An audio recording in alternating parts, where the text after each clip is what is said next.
Hi, I'm Chad with Move for Guitar. This lesson is from our series CAGED Theory.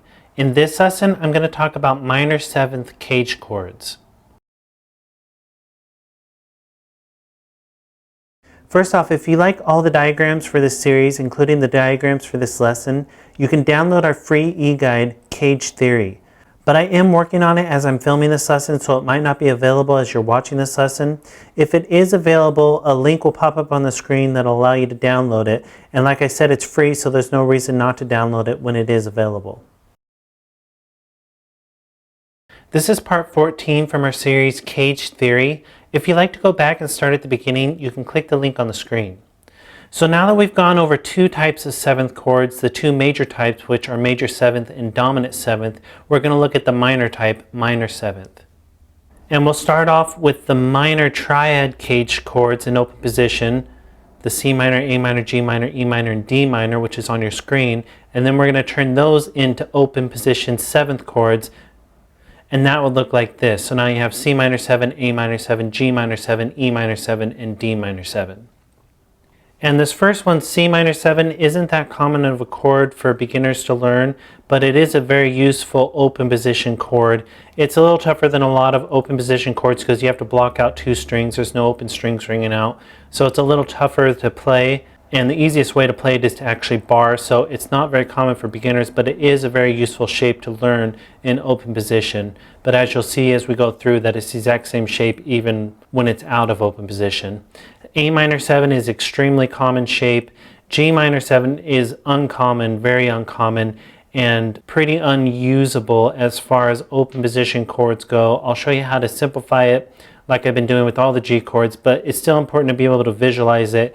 And there's multiple options for the G minor 7, and I've put two of them here, and we'll go over that. But like I said, these aren't really going to be open position G minor 7s that you'll probably ever use. They're really hard to play.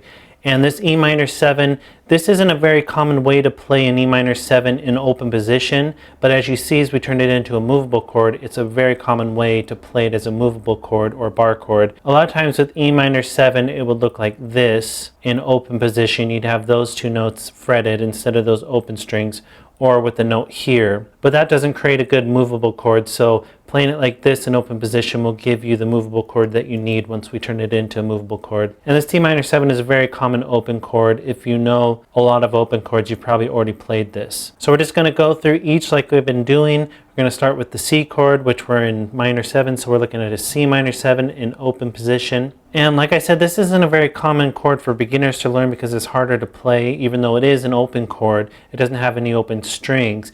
And really, the most common way you play it is as a bar chord with a bar right here.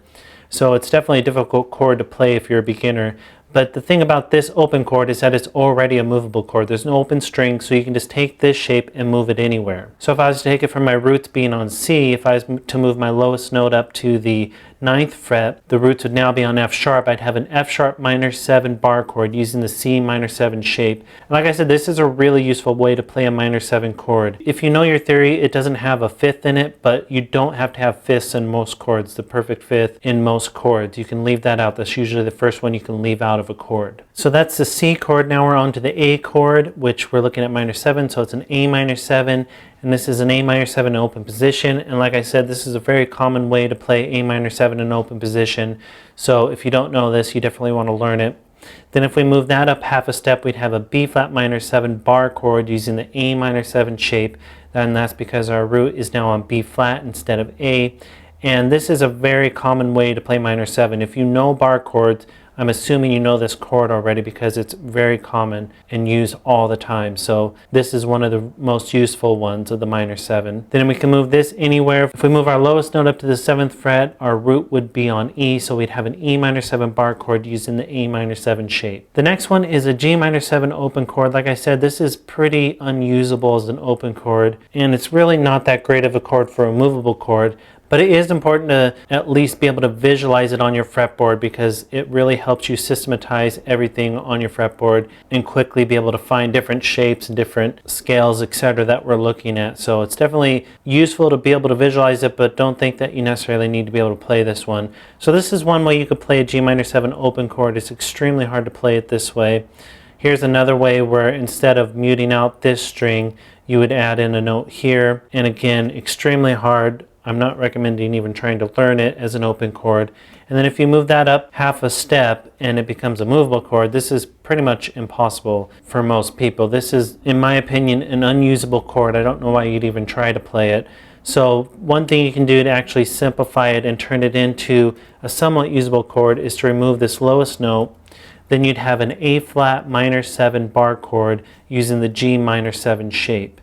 And this isn't too hard of one to play. If you're not used to more difficult chords, it would be hard, but it's really not that hard if you're used to playing more difficult chords. And this is usable. You have all the notes you need, so you can definitely learn this and use it. It's just not that common of a shape, but you can try this out and see if you like it. And then you can move it anywhere since it's a movable chord. If you move your lowest note up to the 8th fret, your root would be on D, so you'd have a D minor 7 bar chord using the G minor 7 shape. Now we're on the E chord. We've gone through C, A, G, now we're on E, so we're on E minor 7, and this is an E minor 7 in open position. And like I said, this isn't a very common way to play an E minor 7 in open position. It'd be an easy one to play because you're only fretting one note, but it's kind of a muddy sound for open position. And like I mentioned before, the most common way to play a minor 7 is to put a note there and put a note here. Or you could add one here as well, and that'd be a minor 7. Or you could leave that note there and put one here, and that would be a minor 7 as well. Those are much more common ways to play them in open position, but this is really useful for turning this into a movable chord. So if we move this up half a step, we'd end up with our root on F, so we'd have an F minor 7 bar chord using the E minor 7 shape, and this is a very common way to play minor 7 bar chords with the 6-string root. So that's why we start with that open position chord, because this is a very common way to play it as a movable or a bar chord. So then we can move this anywhere. If we move our lowest note up to the 7th fret, our roots would be on B, so we'd have a B minor 7 bar chord using the E minor 7 shape. Now we're on our last chord, which is a D chord, so it's a D minor 7, and we're looking at it in open position.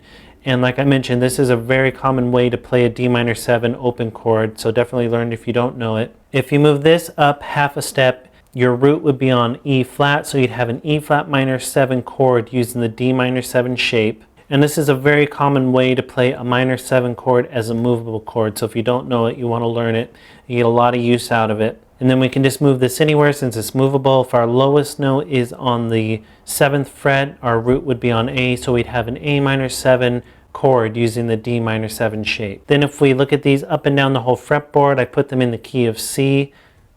You'd have your C minor 7 shape right here, your A minor 7 shape right here, your G minor 7 shape right here, your E minor 7 shape right here, your D minor 7 shape right here, and then you'd be back at C minor 7 an octave higher. So those are minor 7 CAGED chords. Go ahead and move on to the next lesson where I'm going to talk about triad arpeggios using the CAGED system. And download our e-guide. All the diagrams are in there, and be sure to subscribe because we add at least one new lesson every day.